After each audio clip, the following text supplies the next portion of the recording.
taking over. Hi, guys. I'm Anna. This is Michelle and Daisy, and we're a woman collective. We're a DJ group and nightlife collective out of Los Angeles here. We formed last year after kind of many, almost decades of working in nightlife, and realized there was a real problem the way the clubs were run and the way a lot of music venues and festivals not paying attention to some of the issues of harassment and problems with consent being given and taken from festivals and nightlife. And so we got together to try to create a change in that. Everything from opening a venue to also creating safe spaces at major music festivals. We just had our very first one a week and a half ago at Forum Festival in Arizona. And it was a huge success, and we're going to be doing it for the rest of the year, collaborating with some of the biggest festivals in the world, creating safe spaces for the first time, honestly, which is crazy. But we just wanted to introduce ourselves and what we do. So I'm Anna.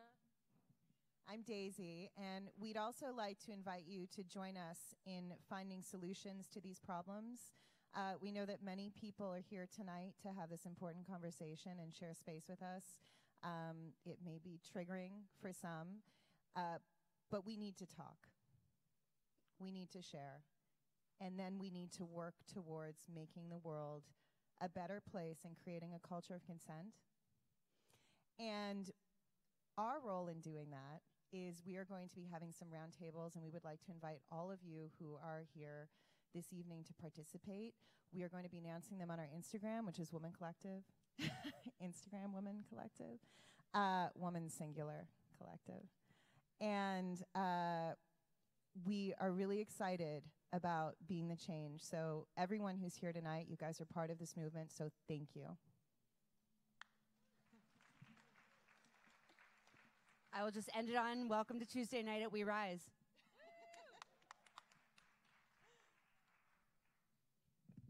Hello, hello. Welcome to We Rise, everybody. How are you guys doing tonight? How are you guys doing tonight? Okay, so this is probably one of the most critical nights for support of the women that are coming onto this stage. So let's do some practice. How are you guys doing tonight? Y'all got to show these women a ton of love tonight. How y'all doing tonight? All right. Good. I'll take that. Okay, so We Rise is, as you all know, is a 10-day activation dedicated to destigmatizing mental health. One of the subtopics that we cover in that is healing from sexual trauma. Tonight, this is called The Alchemy of Survival, a journey back to self-love. Tonight, we are going to be inspired by the stories of survivors and activists and advocates, and we're going to explore what it looks like to rewrite rape culture. We're going to explore what it looks like to really heal, and we're going to celebrate these women who all along have deserved love and have all along deserved to be validated and empowered and supported, right? So to kick us off, we have one of my absolute favorite poets in the entire world, Natalie Patterson. Okay, we like that, yes! So Natalie Patterson has claimed the title artist for the past 12 years, if you didn't know. She's traveled the country teaching and performing at universities, colleges, and high schools. Poetry is the lens that she sees life through. It supports her at work as a teaching artist. She leaves no topic untouched, from inspiration to social justice and everything in between. She was the first female producer and host of the nation's largest poetry venue, the Poetry Lounge, and has worked, and has worked extensively in nonprofit education with major brands like Sephora and Soul Pancake. She's currently the president of Sister Support, a nonprofit committed to the advancement of women, and serves as a lead teaching artist for Street Poets, a nonprofit poetry-based peacemaking organization dedicated to the creative process as a force for individual and community transformation of incarcerated and under-resourced youth. Talk about mental health support, okay? You can learn more about her work at natalieispoetry.com. Without any further ado, I'm going to give the stage to the queen herself. Give it up one more time. Clap it up as she's coming on stage the whole time.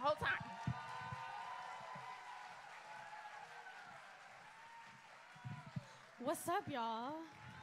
How you feeling? Y'all know I feel great. Look at my jumpsuit. You know what I mean? Like sometimes you just find the right thing and you be like, this is for my people. This one is for my, I even wore high heels for you. Like it's a whole new day. Take a breath on purpose. You know, you breathe all day, but that just like happens against our will. Sometimes it just happens, right? But I want you to take a breath on purpose to remind yourself that you're here and to take in the whole moment. So I'm gonna start with the truth. That's where I start from, so join me there. This poem is called Now Again. It wasn't until the doctor called. My stomach dropped, mouth dry. They only call after a visit when the news is bad. She said, the test came back and it seems you have an STD, chlamydia. It's completely curable, so don't worry. I managed to thank her before hanging up. My body shivering, my palms began to cry. I was in the car and it required too much effort to drive now. Hard to see past the tears forming, can't multitask with a broken heart. I had pretended it hadn't happened for a month. But I'd have to take medicine now. I would have to call my partner now, explain what I had failed to acknowledge now. I wondered, how could I explain that night? That I didn't see it coming? That I didn't think anything was wrong with a friend visiting late at night, that I went to sleep thinking I had made myself clear I was in love with someone else, happy even. I said anything that had happened in the past could no longer, I thought my no was clear this time. Clear enough to fall asleep in my bed without the fear of waking up with the thick of him inside me. How could I explain that I was comfortable enough with him, that there weren't any alarms present, that I said nothing while he fucked me because I had already said no before it began? I wondered why I would have to be the one to explain. How is it always the victim who has to explain? But I called my lover and told him to get checked. I felt his judgment suffocate me through the phone. His silence screamed disappointment. Over the next week, neither of them spoke to me, and I get it, exile is easy. My mother pretended she didn't hear me say sexually assaulted.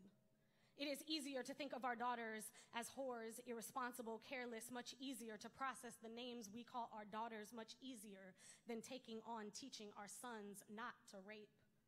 This word we reserve for men we do not know, people we do not know. But I have known every man who has invaded my body, even loved some of them. And that's the thing. You can't demonize a man you love, but how do you reconcile loving a monster that seeks to kill you? You either pretend that he isn't one or pretend not to know that he is. And I don't know how to unravel every uninvited touch. I don't know how to become purified again. I've seen too much, know too much about the nature of hungry men, but I try. You see, I try daily to become new again. I try to love again, trust again, and forgive every aspect that created an environment where this is a part of my story again.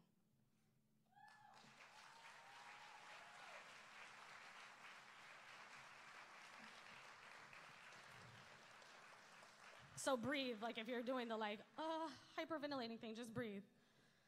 I know it's heavy, but it's the truth, right? And like as members of society trying to make it better, we have to deal with what the truth is. We just can't always be in fantasy. Like we get to go to movies, but we also have to do the heavy lifting, right?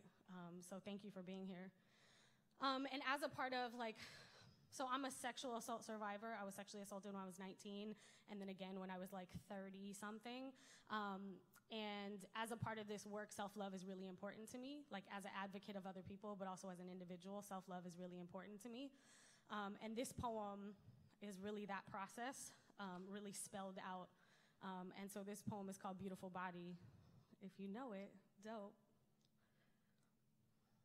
When I'm feeling disconnected from a crowd of people I'm standing in front of, when they are staring at me, but nothing about the interaction feels of love or understanding, not fun or joy, I ask them to repeat after me, I am beautiful. And some are more reluctant than others. I am beautiful should be a given, should be a place we begin from, a foundation we are born into, but some messages get delivered like the post from a stranger always having a bad day, but a body You see, a body should not beg for acceptance. We walk around in these bodies, these protective suits for our tender souls. We walk around looking like tattered, undelivered apology notes. My flesh is exactly as I need it to be to keep my spirit intact, shiny. But I have been roaming these streets, thinking I understood the concept of beauty as it relates to me, thinking I am only beautiful if I were a little less or more, thinking if only I weighed less, these shallow fools would want to know me. I've been hiding behind clothes, trying to camouflage when myself and comfortable is all I've ever wanted to be, but sometimes comfortable is as lasting as a love I lost long ago. She said, you have a beautiful body. And I could not comprehend the words. You see, it was the first time in my entire life I had ever heard these words placed together and directed at me when I'm confused. I take big ideas and break them into smaller pieces, make them tiny enough to fit my world into. You have a beautiful body. You, meaning me? Natalie Patterson, daughter of Joe, Frank, and Lynn, meaning Midwest American black girl with skin and eyes light enough to confuse her own kind, meaning my own kind don't always recognize me. You have a beautiful body. Have implies ownership, meaning I, Natalie Patterson, own something I never paid for, meaning some things are free, meaning I didn't earn it, so I don't know the value of it, might abuse or take it for granted. You have a beautiful body. A, meaning one, meaning I own a single thing, one irreplaceable thing that does indeed die. You have a beautiful body. Beautiful, meaning pleasing or satisfying, meaning I am appealing and desirable. I didn't know that. I've always been pretty with a, but if you only attached, I've never been just beautiful, stated as fact. You have a beautiful body, meaning physical structure, a place the spirit is held in, and I have never held even my lovers long enough to be good at it. You have a beautiful body. So I will repeat these words until I am no longer reluctant, until they are no longer foreign in my mouth, until they are a given. I will repeat these words. I have a beautiful body. I have a beautiful body. Yes, this is a beautiful body until ownership becomes a privilege, until this skin becomes a perfect home, weathered and worn over time, a perfect home whose walls I know well, whose staircase and old floors creak. My favorite song, I am my own favorite song that I'm just now learning all the words to, but child, I want to sing you. I want to sing you until the song sticks. I have a beautiful body, period. Thank you.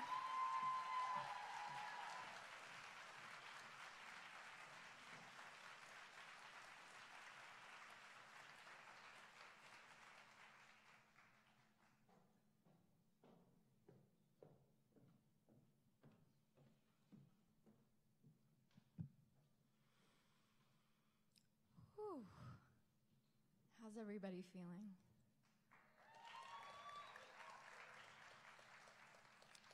I'm so grateful because so many of my best friends are here tonight, and we're all witnessing our stories of resilience and survival.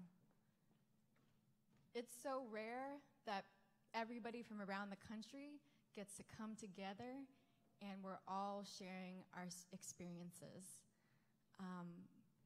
I started a project 3 years ago called Survivor Love Letter, and it began with a letter that I wrote to my younger self on the anniversary of my rape. I wrote it, thank you. I wrote it because I didn't want to give up. And I wanted to remind myself that it wasn't time to give up. And then I shared it with some of my best friends. And they told me that I should share it and publicly celebrate surviving another year. So I tweeted this love letter, and it started to resonate with other folks. And that love letter started to travel and be tweeted over and over again, and people started to write their own love letters of survival. And so now you're going to hear from 4 amazing folks who I deeply, deeply respect, and you're going to hear their own survivor love letters. So let's give it up for Alchemy Look, Amita Swahin, and Natasha Mononot.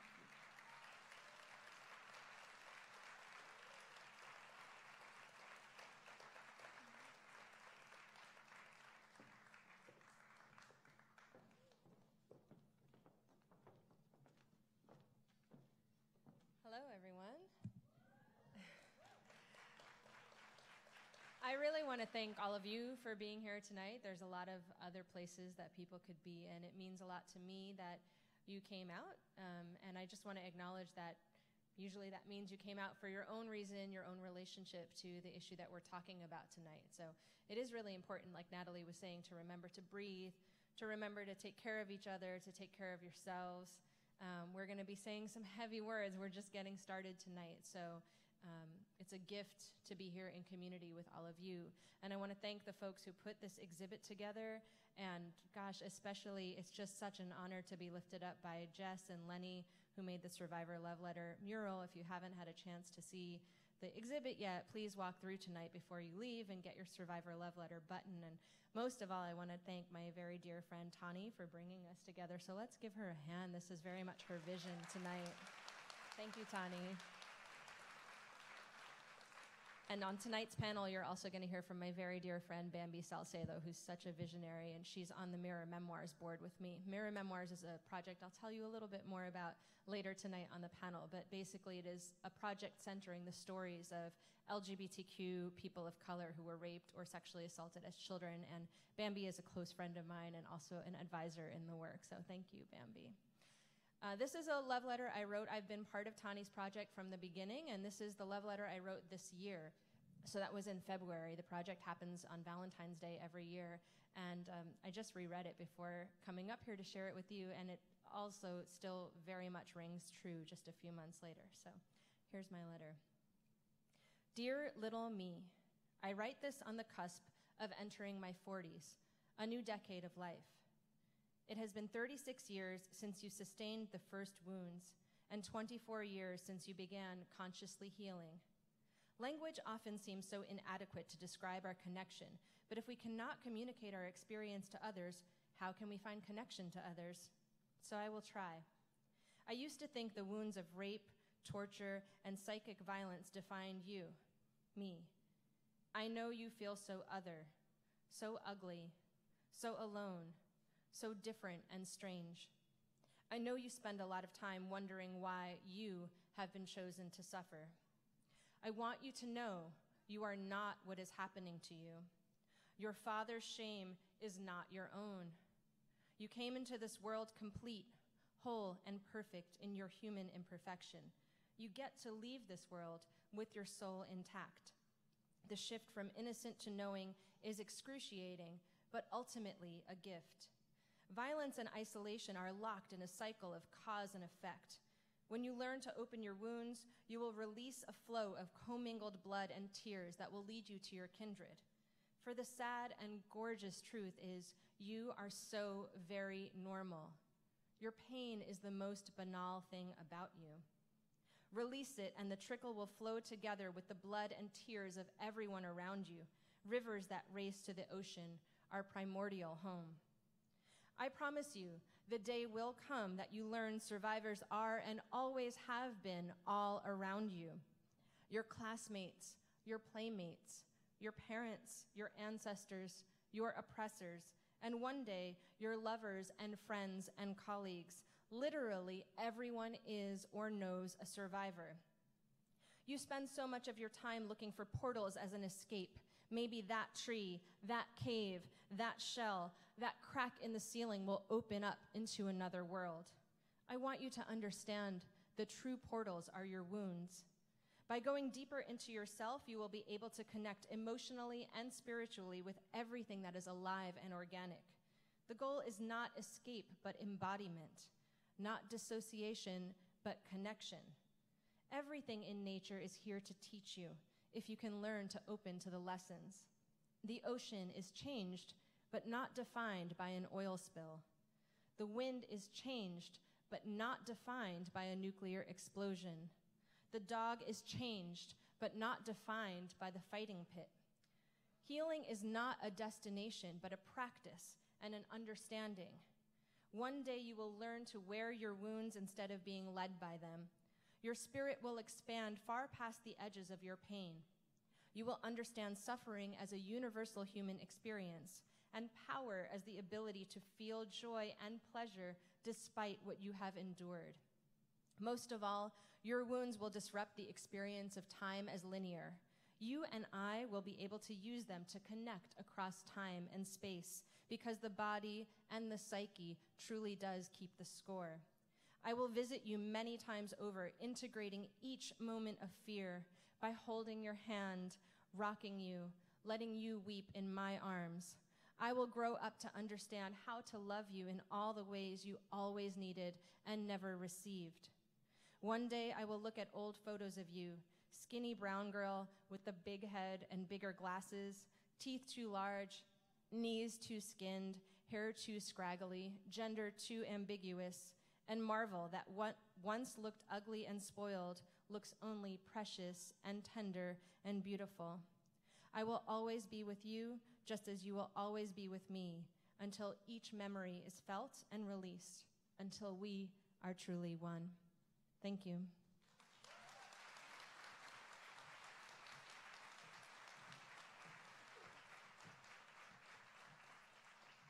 Thank you. And thank you, Tani, for having me. My name is Natasha, and I am an actress and a hip-hop artist. Thank you all for listening. Where is the site of the wound? Blood, red, sticky, wet. Hips pressed to the wall and teeth marks on your shoulders. Wipe it off on the leg of your jeans like a grass stain.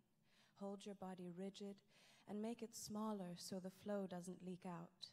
Pinprick, gush, heat on your face, metal in the mouth. The lovers, the family, thicker than water. Pink when mixed with mucus. Bright and dangerous like the opposite of a garter snake. Breath, light-headed. Clasp your hand tight over that towel to make it stop. I have spent a lot of time fantasizing about where I could leave this body behind. In the closet next to the ponchos, on the park bench when it gets too chilly, wherever Wanda Sykes leaves her detachable vagina. It's too hard to be corporeal. In my body, there is nowhere to hide. What does it feel like to live in your skin, to be touched? A vagina is really a sphincter, a wall of muscle that can clamp down due to stress or impact. I am a muscle tensing on impact. It feels safer to think of it biologically than emotionally. Emotionally, I am a failure at the one thing I was meant for.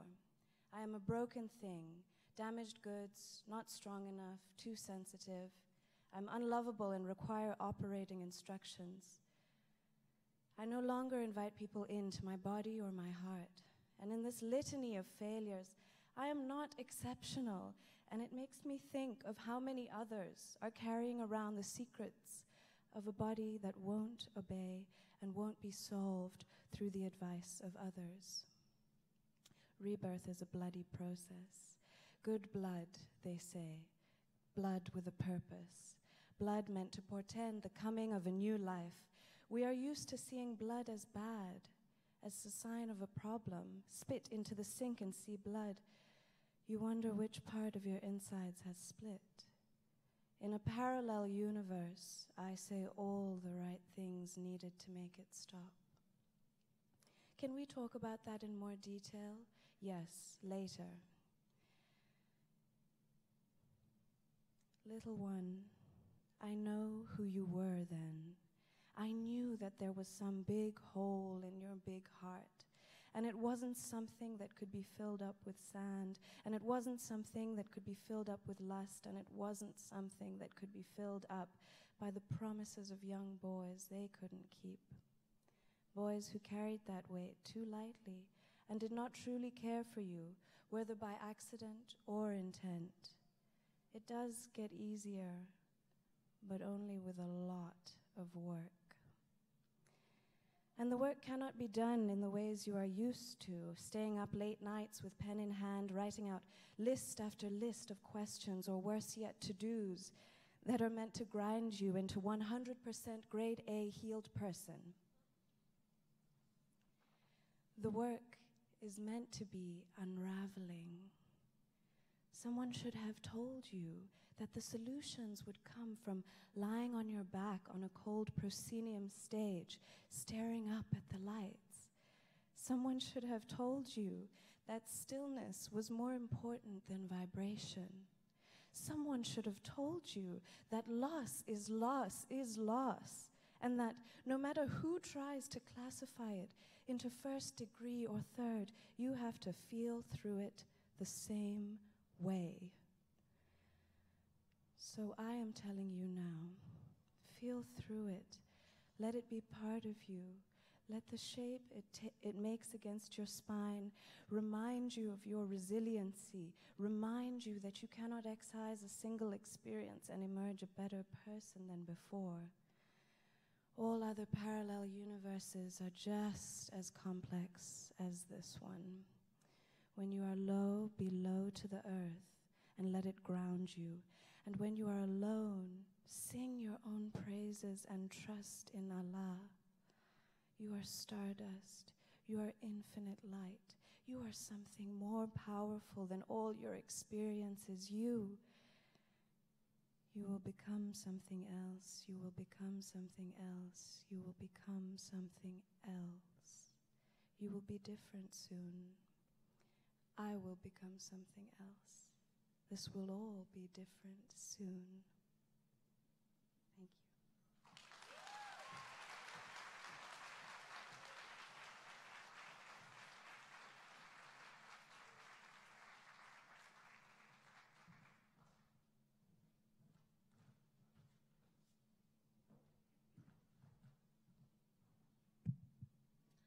you. Thank you. That was so beautiful.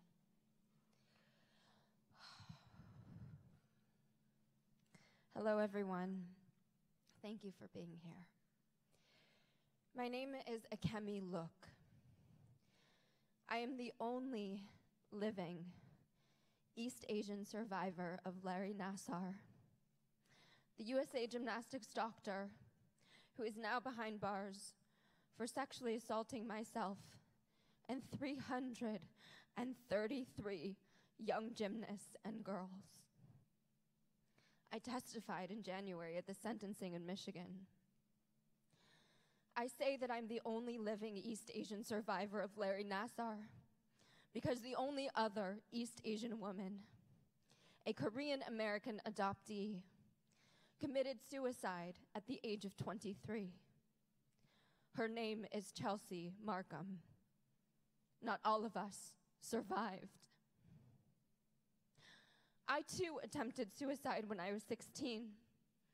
And to this day, I struggle sometimes with suicidal ideation, dissociation, depression, and PTSD.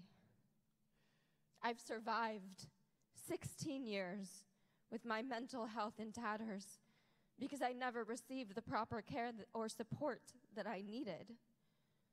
Why? Because it was stigmatized. Part of this is cultural, familial.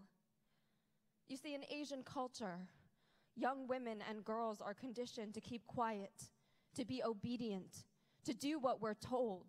And if anything like abuse were to happen, it is somehow your fault for not seeing it coming. So you internalize the abuse.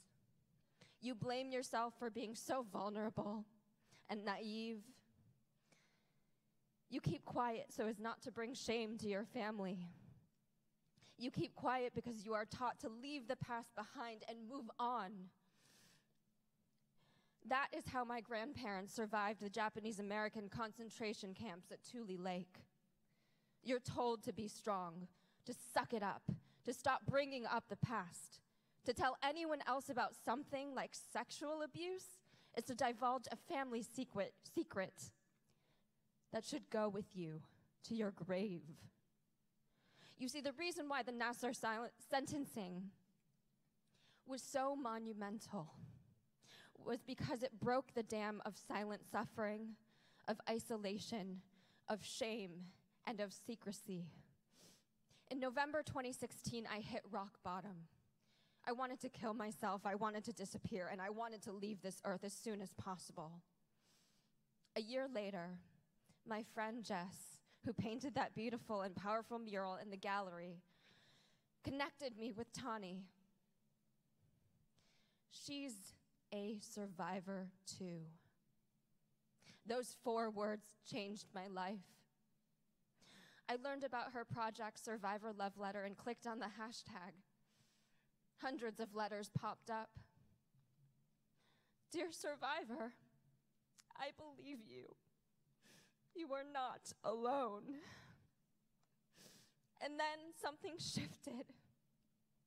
I spent hours reading letter after letter, letters written to younger selves, letters written to other survivors who have walked this path before me.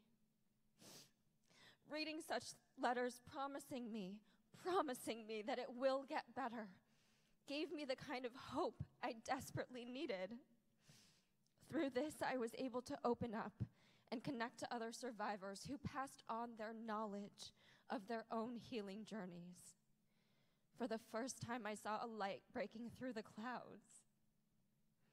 Slowly, I began to unravel my trauma and take control and agency of my own healing process and my own understanding of mental health. Resilience. Resilience is a fascinating thing. With the proper help, support, and knowledge, I am processing my trauma, and in doing so, alchemizing it into advocating for better support for survivors in the mental health field and destigmatizing mental illness in marginalized communities. Trauma therapy should be much more accessible than it is now. So, dear survivor, you are not alone. You are a warrior. You are stronger than you can even fathom. Thank you.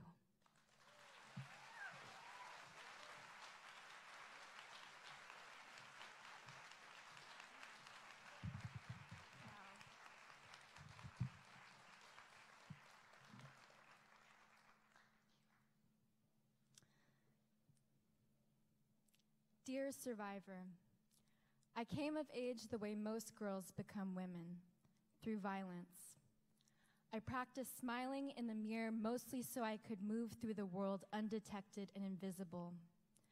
When I think back about that little girl, I can see she became perfect at surviving.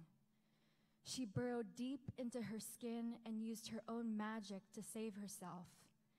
Even her nightmares turned into fairy tales, using hidden portals to escape rooms of violence and arrive in the middle of a lake laughing.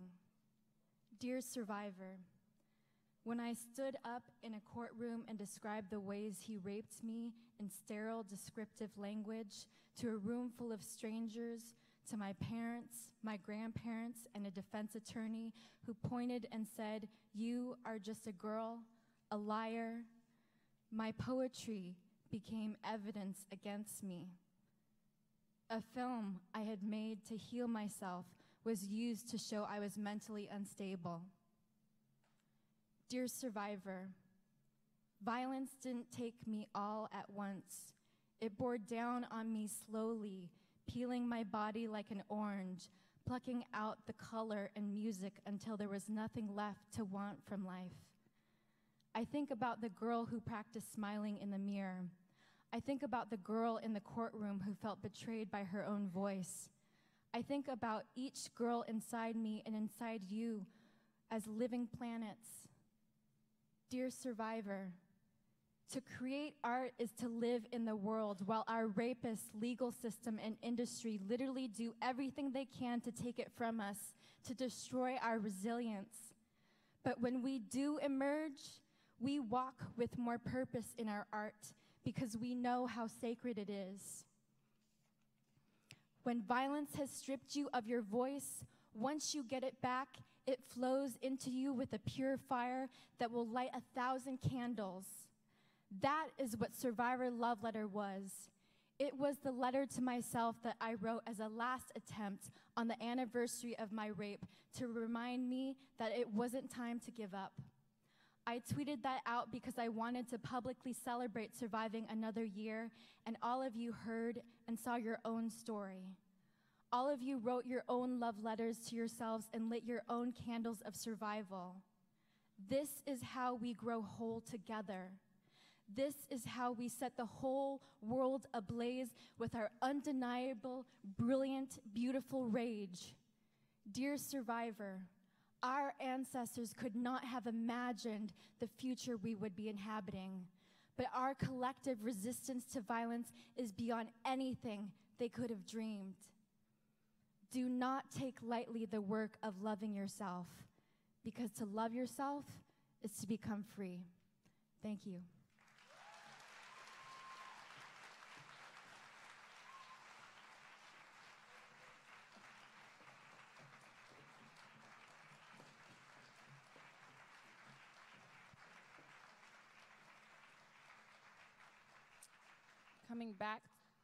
Coming back to the stage, we have Natalie Patterson. Give it up, give it up.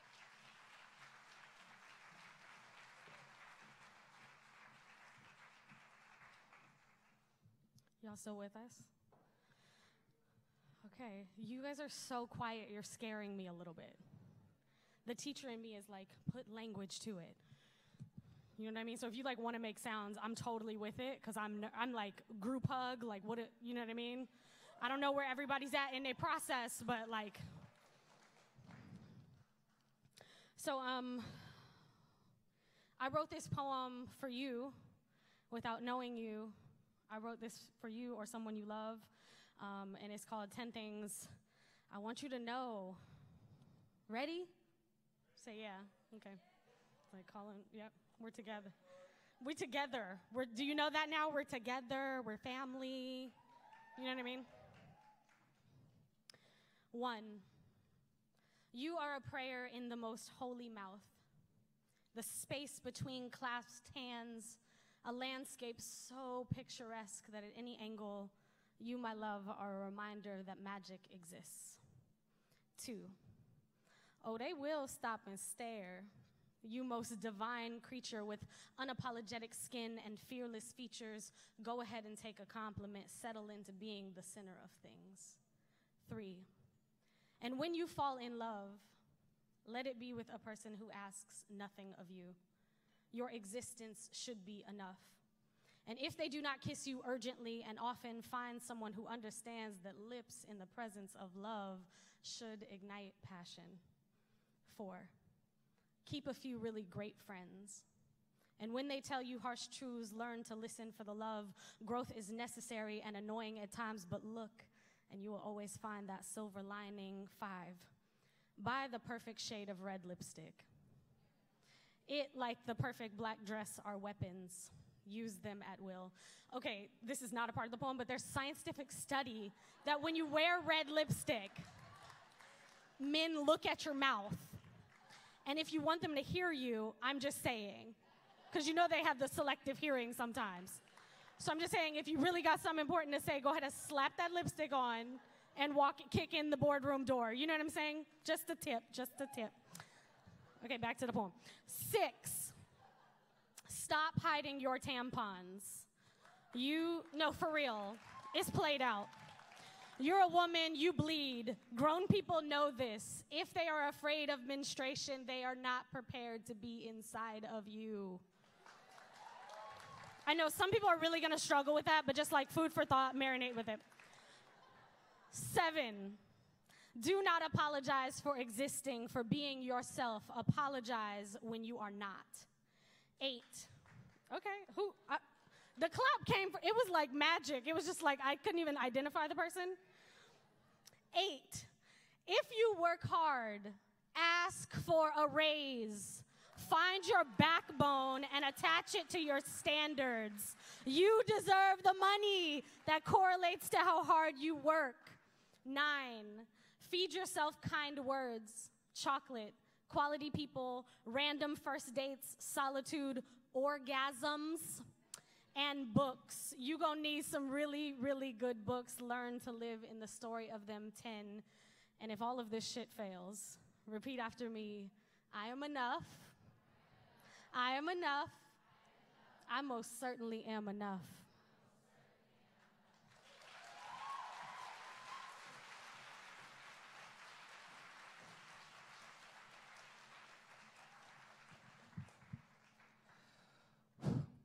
one more round of applause for all of our speakers, please.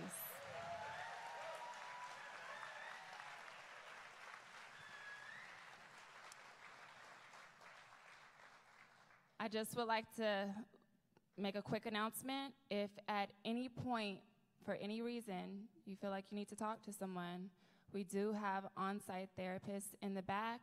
Folks, will you please raise your hand?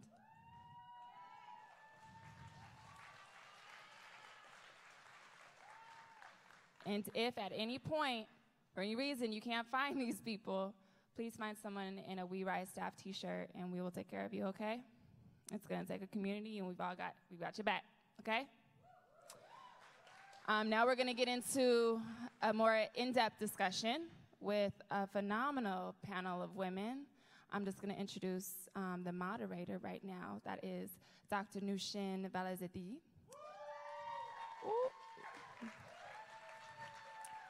She is a curriculum developer and lecturer for USC and UCLA. Her teaching background and areas of expertise focus on issues of social justice and equity in higher education. She serves as an advisory board member of Peace Over Violence. So anyone, you walked on, you saw these Peace Over Violence cards, that's her. She serves as an artivist. Dr. Valazadi strongly believes in power of music and art to promote social change. She's a member of Never Speak LB, a collective of Long Beach's singers and poets. She is fluent in Farsi, Spanish, and English, and has presented on sexual assault awareness and prevention in all 3 languages. Give it up for that, okay?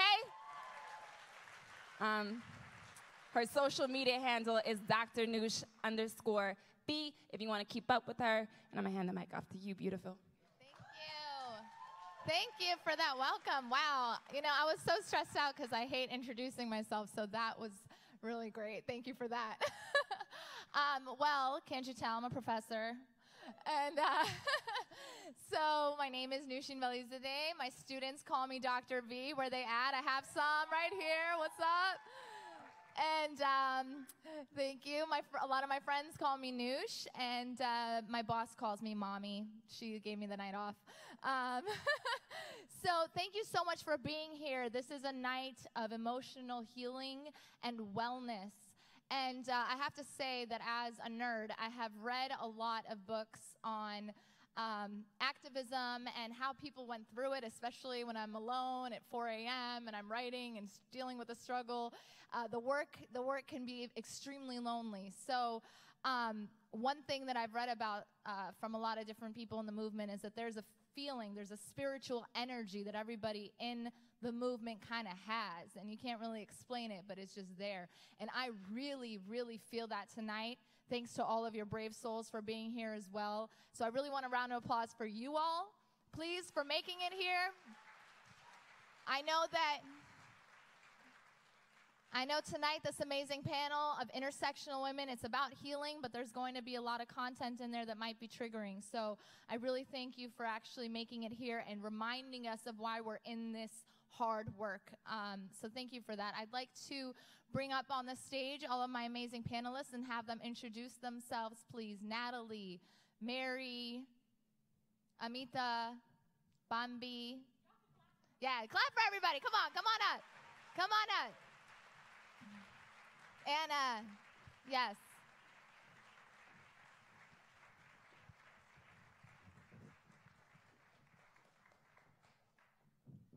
So thank you so much for joining us. This is a panel of not only talented but courageous women to come here and share their stories with all of you, and also show you how they've been able to actually work through the traumas and work through their own healing in ways that might actually help you or somebody that you know as well.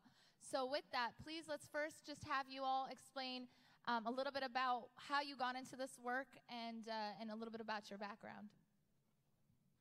Are we starting with me? Okay. So my name is Amita Swadin. I got into this work because I was raped by my father, as you heard in my letter. And I think it's really important in this moment of so much media coverage on organizing and activism to end sexual violence, that we remember not to professionalize what is actually our lives, right? So I got into this work because I believe in survival for myself and for everybody that I know and love. Most people I know are survivors. Professionally, I was blessed to receive a fellowship after years of community organizing and poetry and very public work and advocacy at the government level, in high schools, in communities, as a queer person of color, as a youth organizer, as a daughter of immigrants from India. I got a fellowship to create a project, which I mentioned during my letter, called Mirror Memoirs, and Bambi's on the board, and I'm so glad that she speaks next. It's just always nice to pass the torch to a close comrade. But that project specifically speaks to the way that queer and transgender and intersex and non-binary people of color have been largely left out of the professional sphere and the media sphere around who is a survivor and how we understand violence and who is a perpetrator even, and thinking beyond things like gender. So I've traveled the country over the past 18 months, interviewing 60 people at that intersection across 15 different states, and we will be releasing the archives in the coming year. So thank you so much for having me. Thank you. Bambi.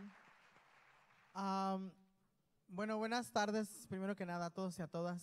A mí, primero que nada, antes de empezar cualquier discurso, a mí me gusta darle gracias a mi poder superior por darme la oportunidad de estar aquí con ustedes. Y también quiero honrar la tierra en la cual estamos hoy aquí.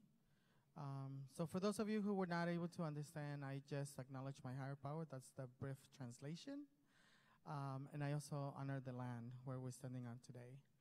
I have to say that I am a very privileged trans Latina mujer emigrante. Gracias.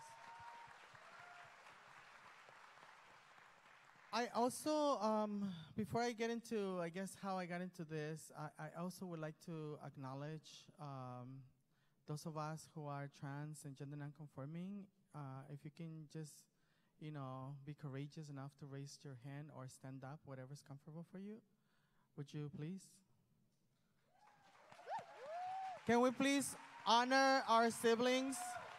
Can we honor our siblings like we really mean it?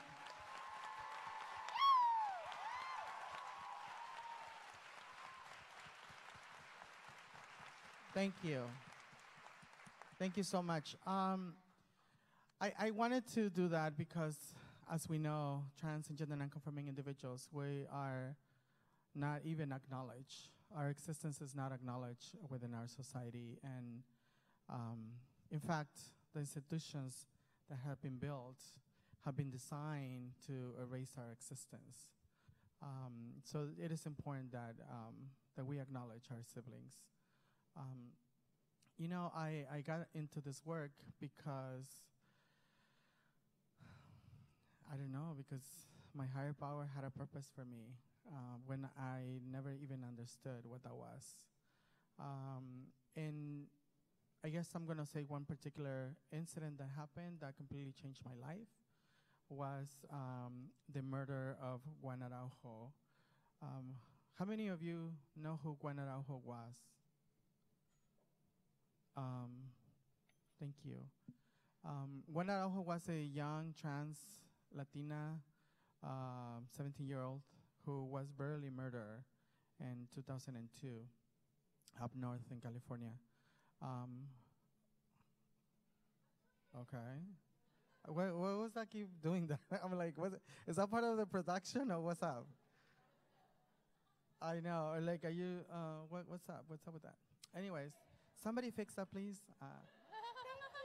I know. Like, what's up? What's up with the team? Anyways, she was brutally murdered, and that was something that shifted in me.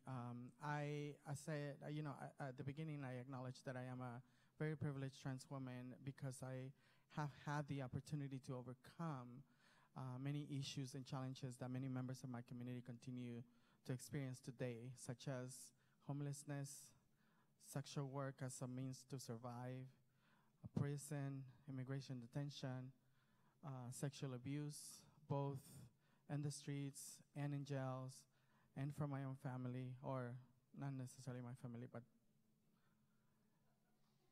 a person who was supposed to be part of my family. And so seeing that, I had the opportunity to, and I know that I need to be very brief, but being that I had the opportunity to change my life, and being that I had the opportunity to see the experience of this young trans woman, that the same issues that my own self and the people that I was around with were also experiencing, which is violence. And so I was able to get enraged and say, fuck this shit.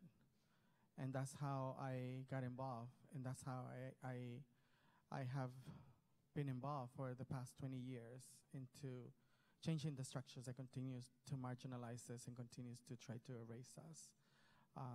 So I guess with that, I'm just going to stop because I know that I've been talking a lot and I can talk a lot. Thank you, but thank you. So, yes.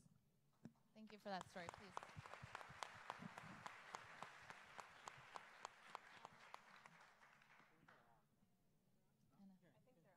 They're on? Yes, yes. Sorry, I was having a moment. I'm like, Anita, Bambi. Just two heroes of mine I've been following for years and just kind of having a out-of-body moment right now. So, good evening, family. My name is Anna Cho Fenley. I am the state director of an incredible movement called Crime Survivors for Safety and Justice.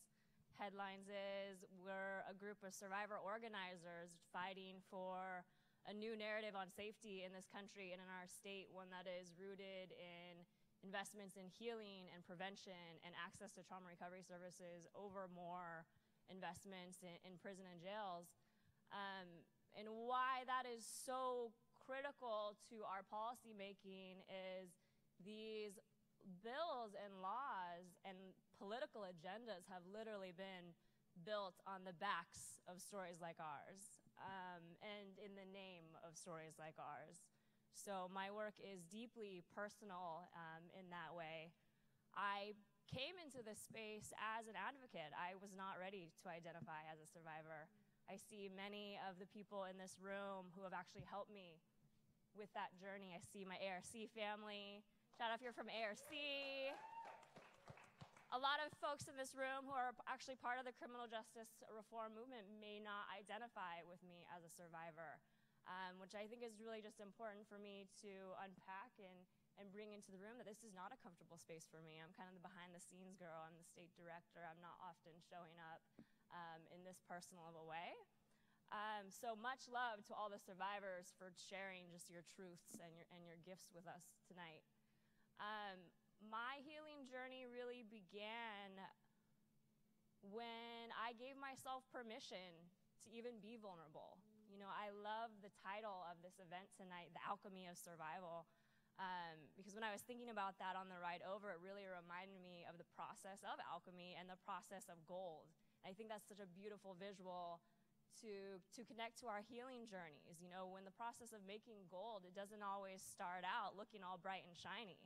You got to put it in the fire, let it burn, take it out, all right, not ready, put it back in, let it burn, take it out, still not ready. And finally, this beautiful gem comes out, which I think is so reflective of the healing process, where we have that gold and that resilience in us, but we just haven't found it quite yet. My survivor story, I always say, started with my ancestors. You know, it started with their sacrifices, the wars that they went through, literally the barriers that they faced, that now pumps through my veins. We now call that generational trauma. Such an important issue to uplift, I think, tonight, because these systems and practices don't recognize our generational trauma. My living experience with survivorship started when I was a baby. I learned trauma before I could walk. I was trafficked into the international adoption system without my parents' consent or knowing what had even happened to me. I was literally taken from my home and from my stability and shipped across the world. So I learned how to fight real young. I then shared the experience of what 1 in 5 women in this country share as a child sexual abuse survivor. So after learning how to fight, I learned how to disconnect. I learned how to be silent. I learned how to hide other people's secrets.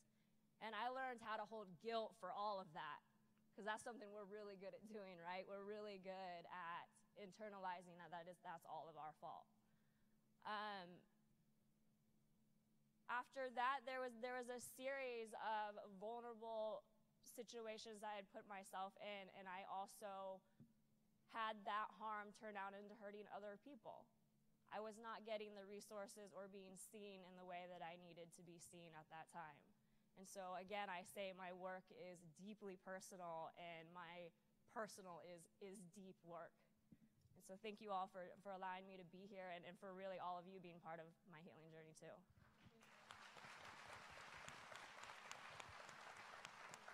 Thank you. I'm Mary Lambert. I'm a queer singer-songwriter and poet. And I talk about trauma in my work because I think it's important. I think uncomfortable things are important to talk about, because I think we want to shut off and we don't want to connect with it because it's hard and fucked up. But when we do it, there's an opportunity for healing. There's an opportunity for catharsis. And so oftentimes in my shows, I'm really trying to facilitate something greater than just look what I can do. You know, it's almost like group therapy. You know, I was molested by my father at a really young age for many years, and then from that, I think I became a very self-destructive child, and I snuck into an army barracks with my friends, and I was gang raped when I was about 16, and I attempted suicide shortly after that, and I just remember this sort of nagging feeling that was like, you gotta stay, there's something here for you. And I continued to have a lot of self-inflicted pain, and something shifted in me where I just decided that Denise Frohman is a poet, and she has a piece where she says, your trauma is not your fault, but your healing is your responsibility. And that deeply resonated with me of like, how much control can I take over what has happened to me, and what can I turn this into? And I agree, the idea of alchemy is like it's so true. You know, what can we make out of this, and how can we find community in this? I believe in the power of vulnerability. I think vulnerability is going to save the world. And I have found, as sort of, you know, I've been in the pop world, like creating pop music and trying to create subversive music that, you know, somehow gets on the radio and makes you cry. That's my goal, is just to really make you cry. I think crying is good for you. It cleans your eyeballs out, and that's just science. Don't argue with it. And there was a really formative moment for me. I promise I'll make this brief. There was a formative moment for me when I was about 8 years old, and I had a sleepover with a bunch of my friends, and we were staying up late, and I am sure that I got on the topic of it because I was reading books on adolescent behavioral patterns like a weirdo. And I brought up that I was molested by my father, and there were 6 other girls there, and each one of us had been assaulted at that age, or violated in some way. And we all cried. We all cried, and we all hugged each other, and we comforted each other. And that was a really formative moment for me of like, oh, this is the power of vulnerability. This is what happens when you open up. It was healing at such a young age.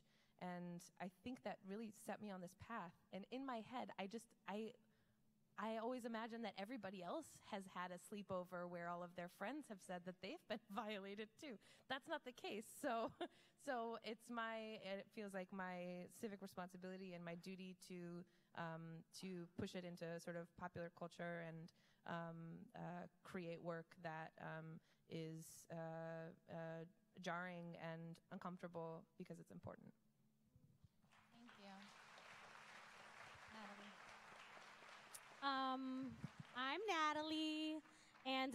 I think I came into this work as an act of survival. It was really experiencing a lot of trauma and then being like, this silence is going to either kill me or I'm going to win. And so I chose to win through art.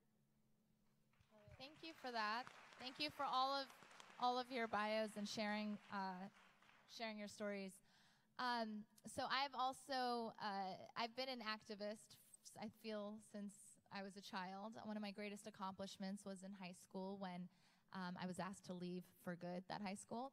So I think that I've been born to disrupt the norm, so to speak, but and the institutions that weren't built for all of us to begin with. However, my particular work in this area really came out of the darkness that I experienced as a survivor as well. So a lot of my healing came out through music, singing, and doing poetry, and actually releasing it on a stage. But what I really want to know is if any of you would be willing to share with us in some depth of a dark time you might have felt or had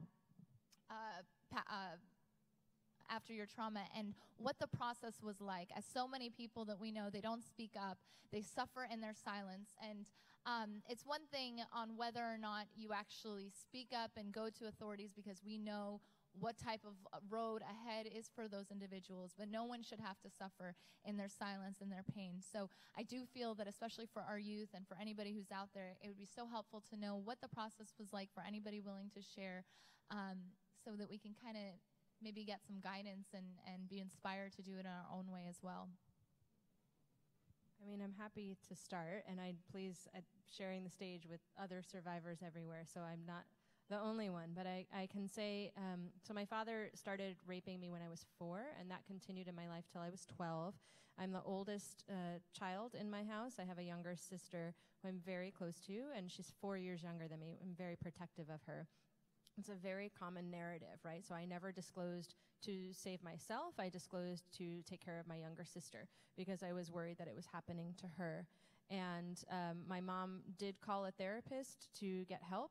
My parents they're no longer together, but they were in a very textbook domestic violence relationship. So I always feel the need to contextualize that, right? And similar to what Anna was saying, there's just a lot of generational trauma in my family as well due to things like colonization by Europeans, right? My family were freedom fighters in India against the British and the Portuguese, and then on my dad's side, we are Punjabi. And when the British left India, they divided the country and said on this side of the line is Pakistan and on this side of the line is India, and there was mass genocide and mass rape on both sides of the border. So I don't feel like we can talk about what does healing mean for one individual without addressing systemic harm and generational harm, right? How do we talk about colonization and slavery and genocide and the way that our institutions, as you pointed out, were actually built to protect white supremacy and built to protect that legacy that comes with child sexual abuse? It's woven into the fabric of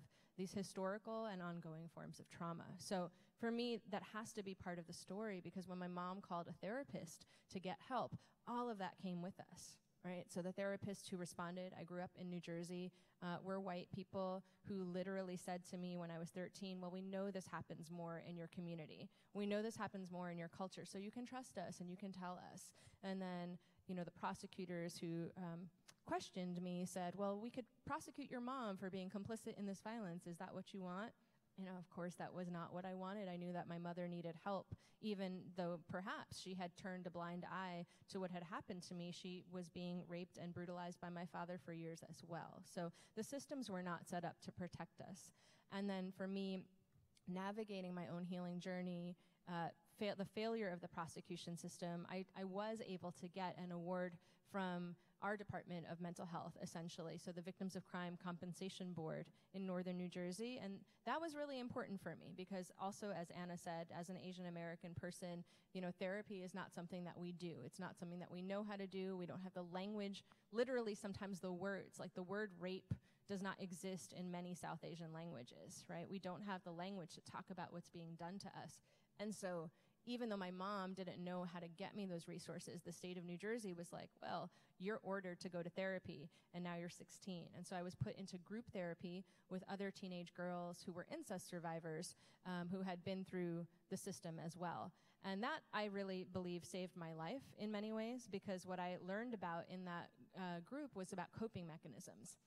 And I just want to say that we don't choose our coping mechanisms, right? They choose us. And there's no such thing as a good survivor and a bad survivor. There are just the ways that we respond to trauma as individuals.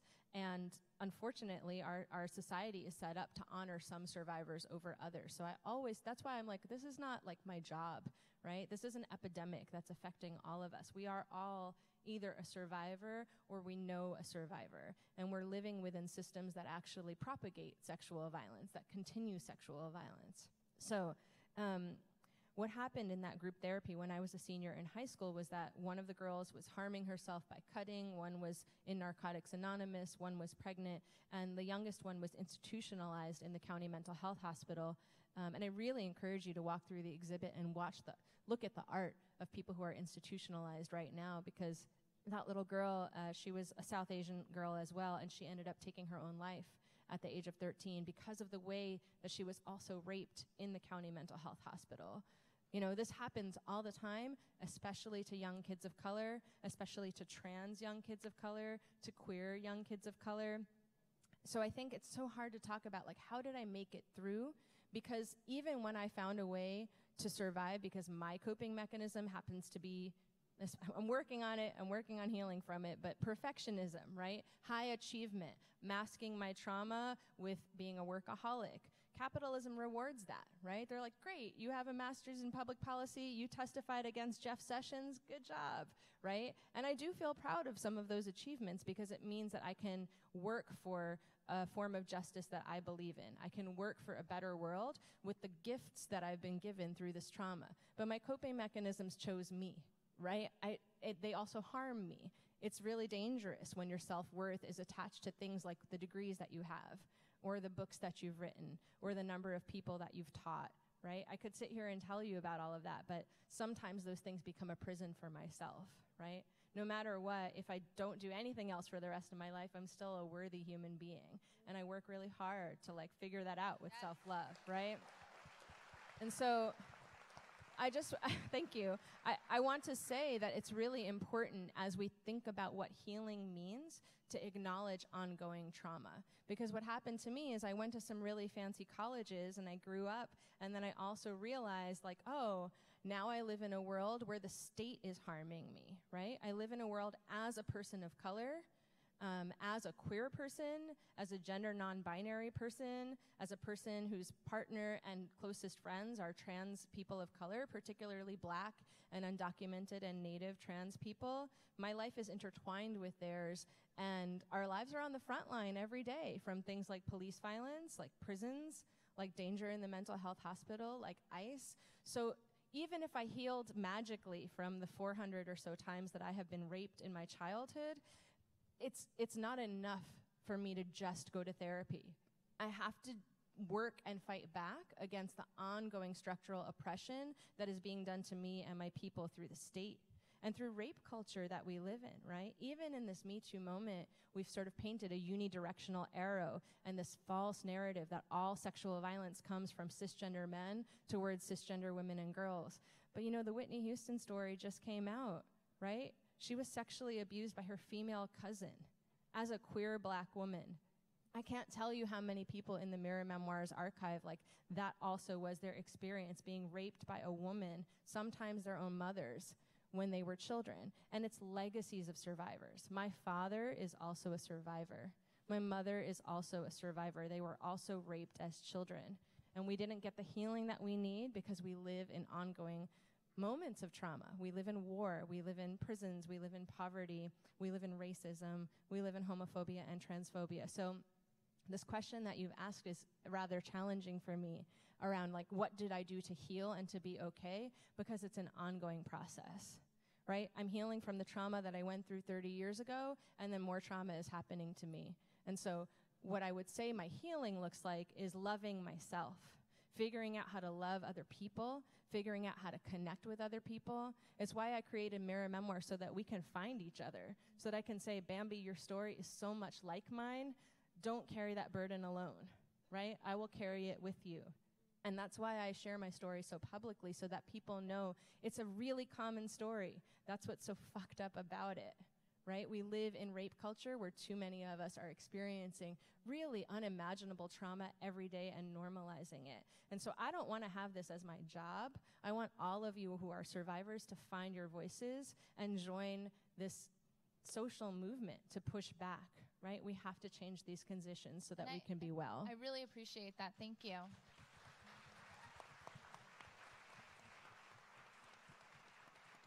It's so important to note that the term survivor is a term of the present. We don't say, I survived, I have survived. We say, I am a survivor.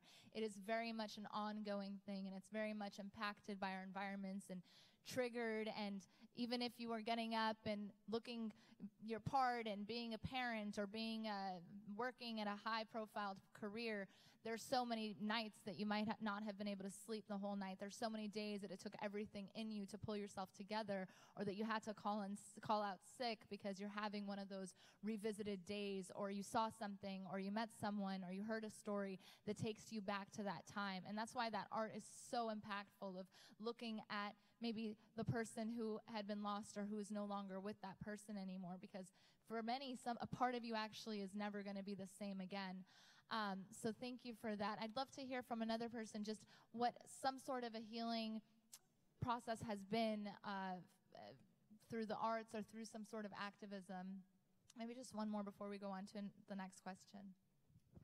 I feel like for me it was about not assigning a good or bad value to my story or my experience or my healing, and for me, a lot of the trauma sort of manifested in my body and sort of self-destructive behavior, and I feel like I just assigned so much worth to whether I was attractive to other people, and whether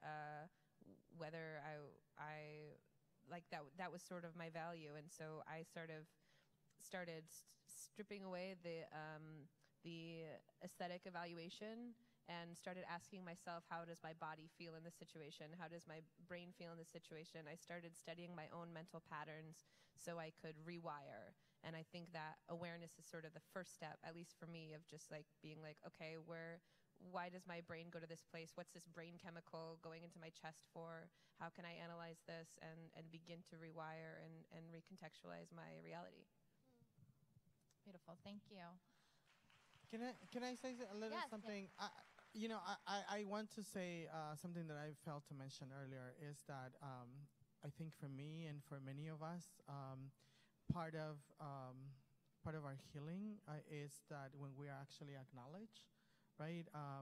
And really to be acknowledged as the woman that I am, and be in front of you and along with amazing women, it's one of the things that obviously empowers me and empowers other people. And so I just want to say that, because, even sometimes, the things that we don't even think about are things that help us build ourselves, right? And I want to obviously, commend and acknowledge the organizers for inviting me to this space. Yes, seriously, thank you. We need to be normalizing these conversations. These conversations, part of why they are so triggering is because we never expect to have them, because we don't have spaces, we don't have safe spaces where educated people such as myself who went through trauma didn't know where to go or who to call or didn't have the information. I knew what to do if there was a drunk driving accident. I know that what smoking does, but I didn't know what to do when you're sexually assaulted and what the process was like. I never learned that even after a master's degree and even into a doctorate program. I never learned that. I never saw PSAs. I never saw flyers. So we need to be creating these spaces. I'm so thankful that we have this happening and that this Me Too movement began 10 years ago by Tarana Burke. Now, speaking of that, I really want to also, shout out to Tarana Burke, because she's the one who started that. Speaking of that movement, so it has shed light to this, but it has also very much silenced the narratives of the intersectional components and the cultural overlaps that happen with survivors. It has very often had heteronormative language, really focused on more of a white space, as if we can actually just focus on gender and remove the other factors that create who we are. You can't look at a rainbow and say it's just blue, because the rainbow is a rainbow because of all the colors it has in it. So what I want to actually really ask Anna is, and anyone else who's been really in this movement, how have you been able to be inclusive in your organizations and in this type of work that is actually not leaving out and silencing the narratives that that have so many different cultural overlaps and not only that impact your healing, but also even elevate the chances of you even being harmed again? So it's a loaded question. How are we centering survivors really in the work that we're doing is, I think it's just really important. I'm really glad you brought up seeing people, because I think before we can even have a conversation, oftentimes it is about seeing people. And there's a whole lot of people who are completely invisible from the conversation. So first and foremost, who is not even at the table? Who are we not even seeing? That is going to demand that we are talking to individuals who are experiencing repeat harm and repeat victimization. These are going to be communities who are look like many of the people in the room, that look like us, that are going to be the most harmed and having the least access to services or supports to heal. How we're doing that with Crime Survivors for Safety and Justice is we are organizing leaders. We do this through trainings, we do this through healing circles, we do this from just literally seeing each other. And I know I keep saying that, but that's the most powerful thing that we can be doing, is seeing survivors, listening to them, believing them, and holding our experiences not just as a story, but as the expertise to transform this entire world. Thank you so much. Thank you. I do want to say that, I do have the privilege to be the leader of an organization that is the very first trans-led organization here in Los Angeles, providing services for trans and gender nonconforming people. And I am the president and the CEO of the organization, and my definition of the CEO is community elevated officer. Because, thank you.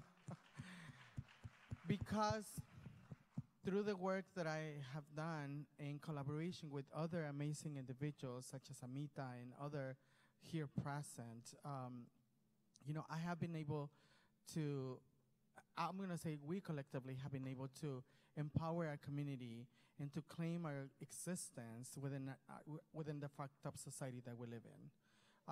And that's how we do that, right? Like we, as Amita mentioned earlier, like our lives are on the line every single day. Every single day that we walk out of the doors, if we have a home, we're prone to be victims of violence in different ways, verbal, physical, sexual, you name it, to the point that we get killed.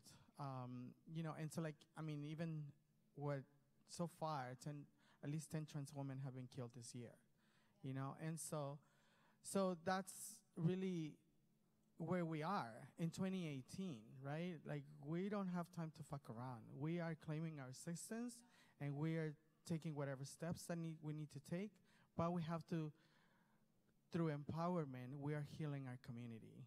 Thank you. And that's what we're doing. Can I add on to that too?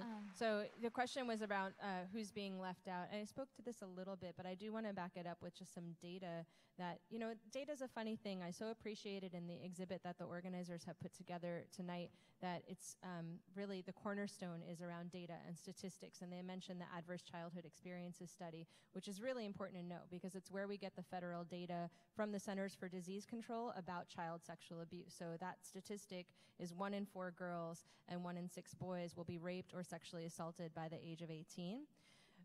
There is a study that came out in 2012 by the American Academy of Pediatrics that says that gender nonconformity is actually a risk factor, and that gender nonconforming boys especially are up to 6 times likelier to be raped or sexually assaulted than any other child. So when we talk about the frame of gender-based violence, I think who's being left out right now is especially anyone who doesn't fit the gender binary, right? People who are trans, people who are non-binary, people who are perhaps don't grow up to be transgender identified, but are just an effeminate man or a masculine woman, right? And then, like I said before, the conversation seems to be stuck on who a perpetrator is. The imagination so far is like cisgender men only, right? And in addition to the Whitney Houston story, I mean, how many people here took like psychology in high school or college?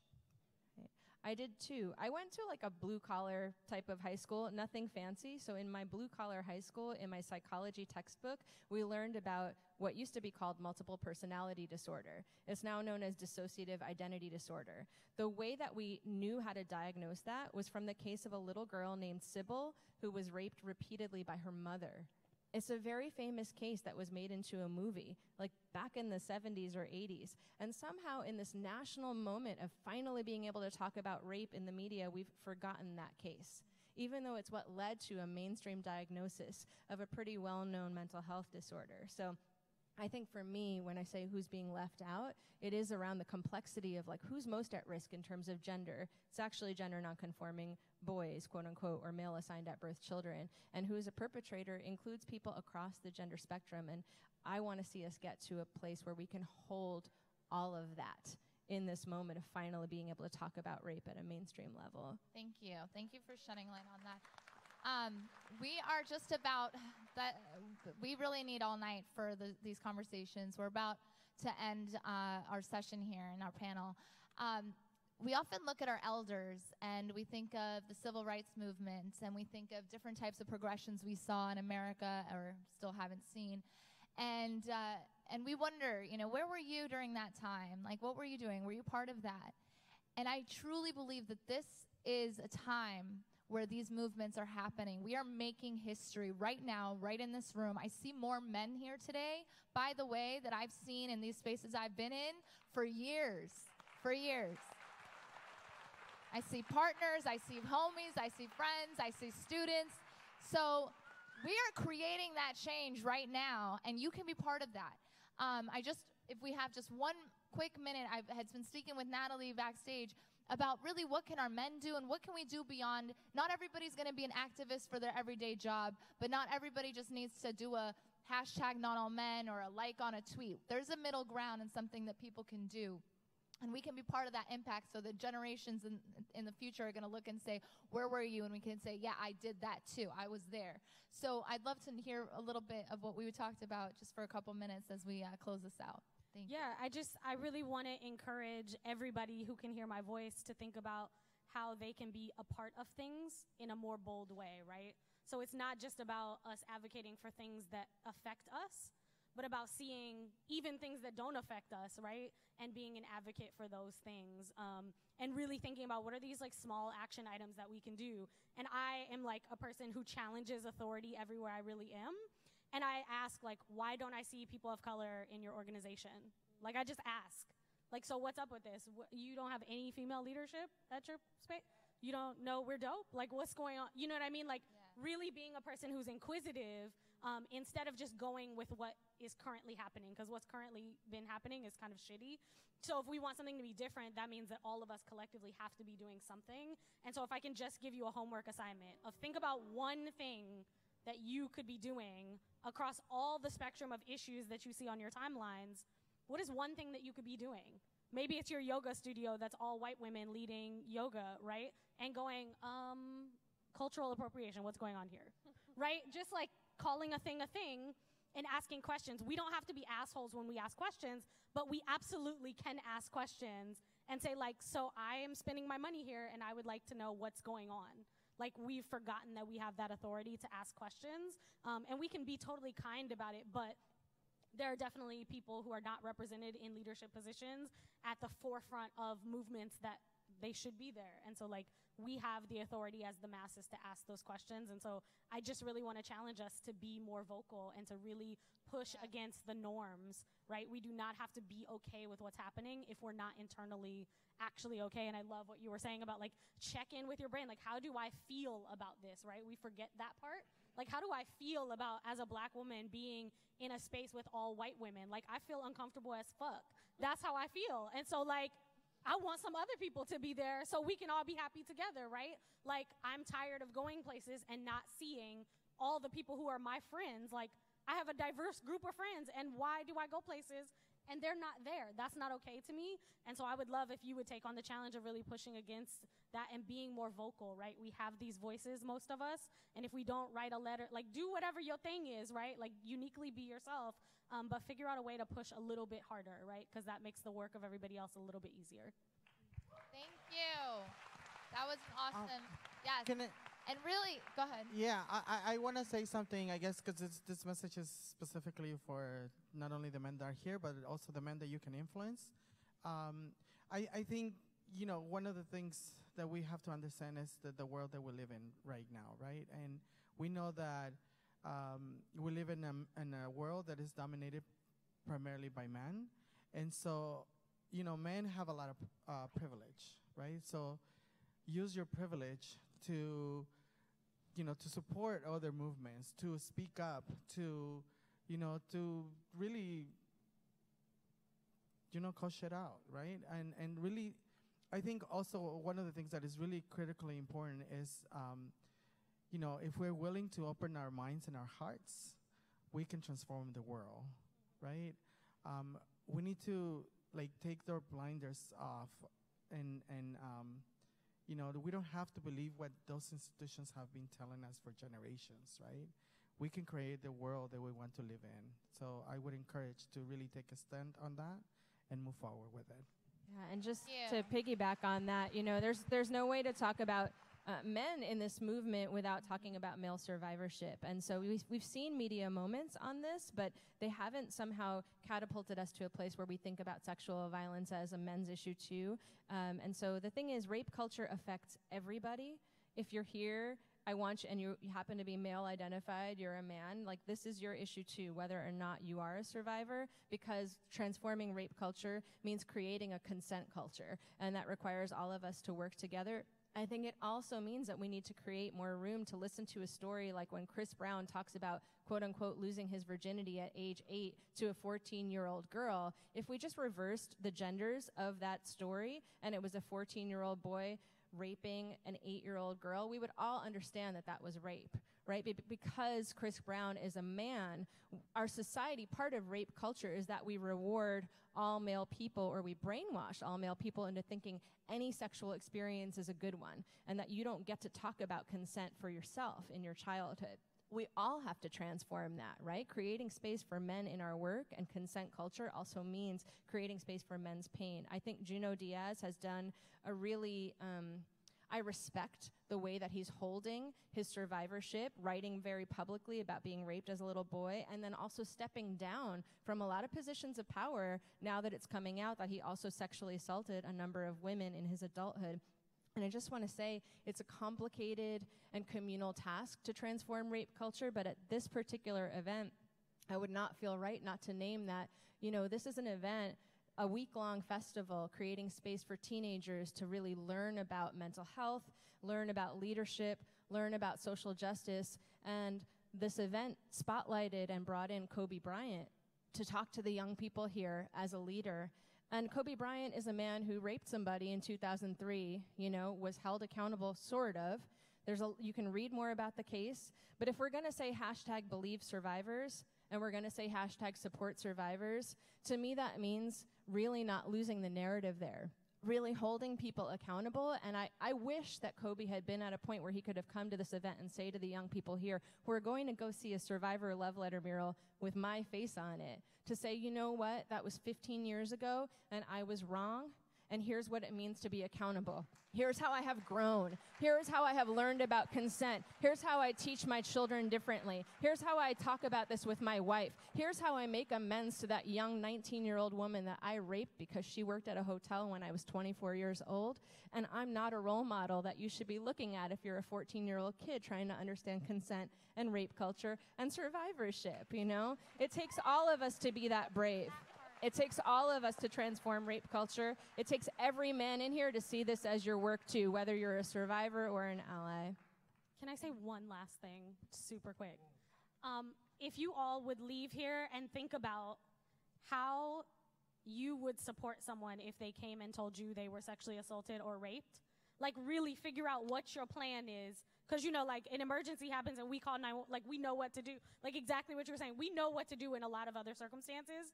But when someone comes to us and says, like, I've been raped or I'm being raped or whatever's going on, we're like, I didn't know what to say. Like, there are websites. Like, you can do some research and you can be prepared because we understand that the numbers are staggering. So we should be prepared, right? So when we're caught off guard, that's our lack of diligence. And so we need to be really clear about that as people who are trying to be allies or people who are trying to just, like, affect positive change. We need to, like, know what to do when these things happen. Yes, please go on peaceoverviolence.org, and there's, or any other organizations people want to plug.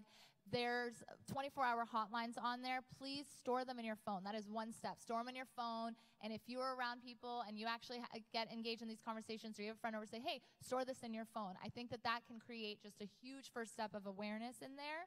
I really want to thank all of these powerful women who have truly inspired us today, and I think even sparked some new minds to do some new creative things in their own spaces that can create this awareness and help to dismantle rape culture. There's definitely an organization through Peace Over Violence that works with youth, with boys, on actually getting, trying to eliminate the toxic masculinity that exists in our patriarchy. So please, if you identify as male and you can actually go into your own communities and do some of this work, that is a huge, huge movement that is being made right now. Again, yeah, I really appreciate all of this. If you are struggling in any way, shape, or form, please know that the communities are out there, the spaces are out there. We believe you, we see you, and we love you, even if you are still struggling to love yourself. So please be aware of that, and I just really want a big round of applause for this courageous group of women. Thank you so much for this space.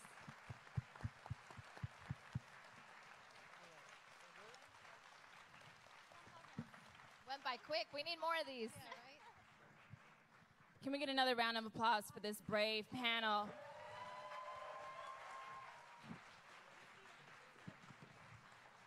And a round of applause for yourselves, because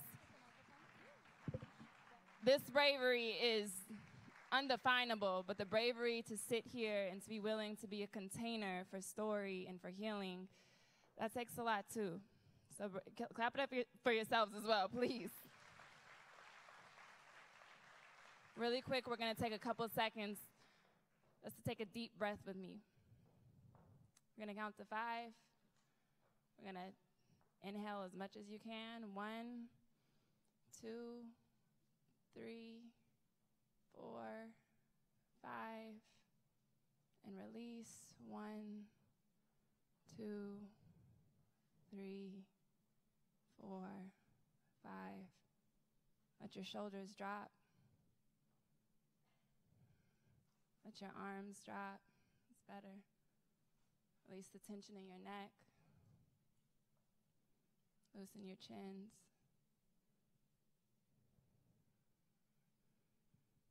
Good job. Next, we have a performance by the phenomenal Mary Lambert. Please clap it up. Keep clapping. Keep clapping.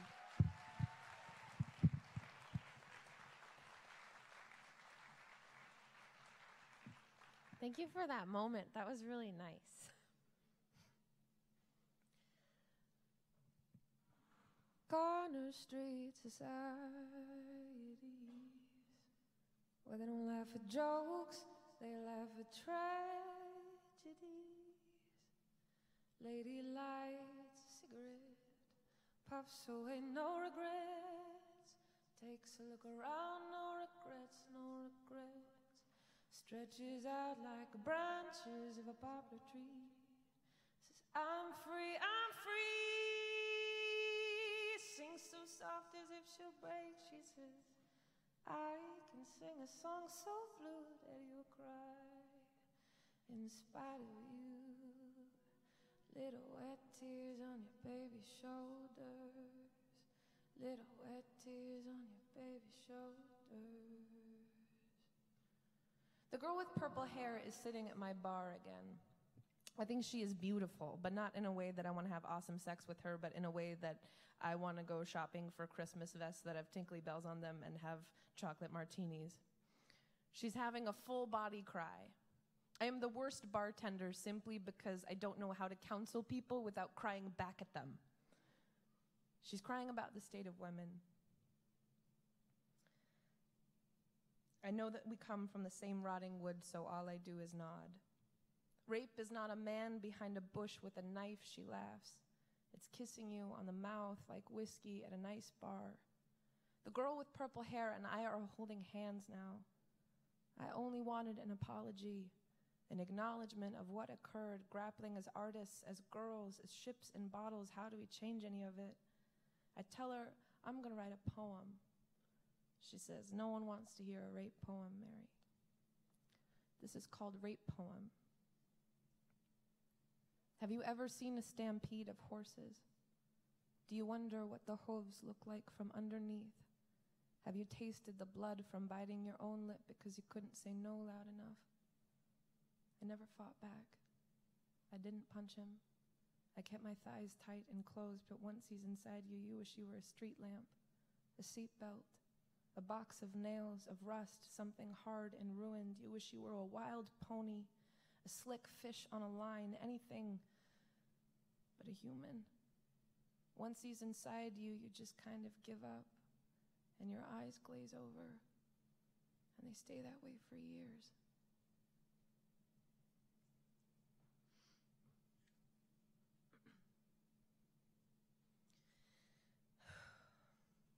How you doing? We feeling okay?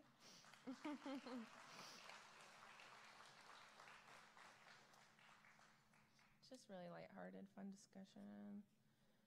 This is a really lighthearted poem. It's called If Bodies Are Speaking Vessels for God, then this is a poetic conversation we had. Well, you raped me. I am a country with hands, and you are a thing with a mouth. Mandy, was it? Sorry. My body is a burning home. Everybody wants out, or they want a redeeming story about the arsonist. They want to hear the interesting parts of Iraq, not the slow pain, only the camaraderie, but my friends are dead and your hair is soft. When I was young and sad and hungry, I learned how to guillotine a tulip like you with my eyes closed. Why do you look like that, angel? You asked for this headlessness, your neck, a white flower waiting for teeth, face all wide like a teenage girl or a deer I shot once that didn't die right away. Look at me, canyon eyes, what's her name? Look at this drunken palace you brought me. Look at the world I do not have, how it does not open to me, how your thighs are closed like a golden challenge I always deserved, how your June, July calendar hips asked me to choke them into a waltz. I'm here, alone, and I need a friend, an arrow, an animal to kill. For fuck's sake, look alive. Chris, my name is God.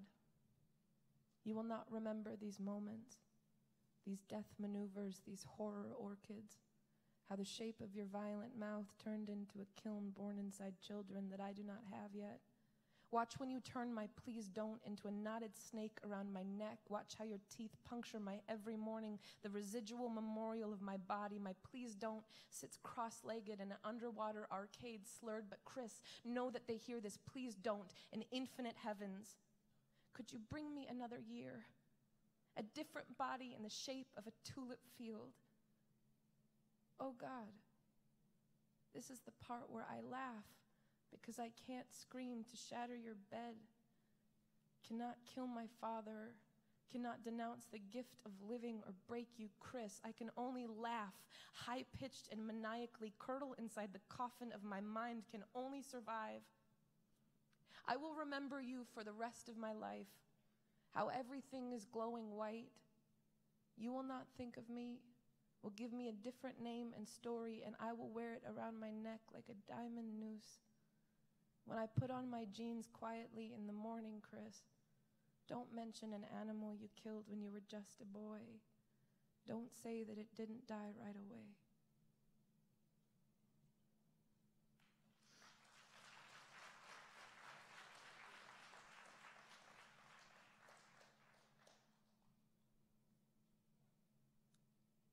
Dear 19-year-old self, I hear you whispering to that flashing black star. Yes, you are ugly in that nightgown. Yes, you are ugly in that silver moon night, crookedly holding a margarita. You are as ugly as the day you were born, as ugly as a field of wheat, as ugly as glittering snow on evergreens, as ugly as laughter. Mary, do you understand what I am saying? You are a creation, a gift. Tell them you were born for this life. Tell them your heart is a bludgeoned castle. Tell them you've got room, you've got safe stone. When they say that you laugh too much, tell them that your laughter is a skeleton key. You laugh because you've seen so much dying. You laugh because actually living is an absurd joy. To laugh is to be grateful for salt, for sweat, for crying. You know this. Mary, I know that the kitchen linoleum feels like an answer to a puzzle. I know you lay on it chain smoking, wishing you were a supporting actor in someone else's life, or at the very least, a chipping floor, something that stays in place, something not girl. Mary, stop trying to die. I know sometimes you feel less than human, more like an unknown planet no one cares about, more like hot guilt, more like a catalog of trauma. Mary, stop trying to die. There is nothing better than looking into the mirror to discover infinite doors, to witness your own bloom. You are the best version of this story. We are all waiting for you.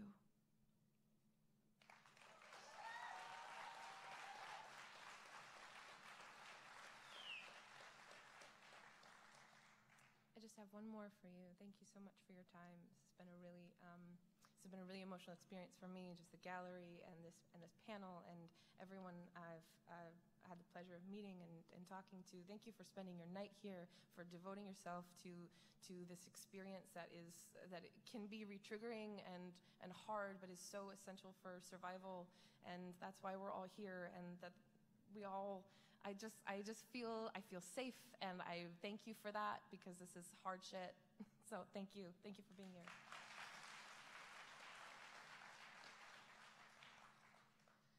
I know girls who are trying to fit into the social norm, like squeezing into last year's prom dress. I know girls who are low-rise, MAC eyeshadow, and binge drinking. I know girls that wonder if they're disaster and sexy enough to fit in. I know girls who are playing Russian roulette with death. It's never easy to accept that our bodies are fallible and flawed, but when do we draw the line? When the knife hits the skin, it isn't the same thing as purging, because we're so obsessed with death. Some women just have more guts than others. The funny thing is, women like us don't shoot. We swallow pills, still wanting to be beautiful at the morgue, still proceeding to put on makeup, still hoping that the mortician finds us fuckable and attractive. We might as well be buried with our shoes and handbags and scarves. Girls, we flirt with death every time we etch a Natalie mark into our skin. I know how to split my wrist to reveal a battlefield too, but the time has come for us to reclaim our bodies. Our bodies deserve more than to be war-torn and collateral, offering this fuckdom as a pathetic means to say, I only know how to exist when I am wanted. Girls like us are hardly ever wanted, you know. We're used up and sad and drunk and perpetually waiting by the phone for someone to pick up and tell us that we did good. Well, you did good. Try this. Take your hands over your bumpy love body naked. Remember the first time you touched someone with the sole purpose of learning all of them. Touch them because the light was pretty on them, and the dust and sunlight danced the way your heart did. Touch yourself with a purpose. Your body is the most beautiful royal. Fathers and uncles are not claiming your knife anymore, are not your razor. Put the sharpness back. Lay your hands flat and feel the surface of scarred skin. I once touched a tree with charred limbs. The stump was still breathing, but the tops were just ashy remains. I wonder what it's like to come back from that, because sometimes I feel forest fires erupting from my wrists and the smoke signals sent out of the most beautiful things I've ever seen. They're singing, I know I am because I said I am. I know I am because I said I am. I know I am because I said I am. My body is home. My body is home. My body is home. Love your body the way your mother loved your baby feet. And brother, arm wrapping shoulders, remember, this is important. You are worth more than who you fuck. You are worth more than a waistline. You are worth more than beer bottles displayed like drunken artifacts. You are worth more than any naked body could proclaim in the shadows, more than a man's whim or your father's mistake. You are no less valuable as a size 16 than a size 4. You are no less valuable as a 32A than a 36C. Your sexiness is defined by concentric circles within your wood. It is wisdom. You or a goddamn tree stump with leaves sprouting out. Reborn. Thank you very much.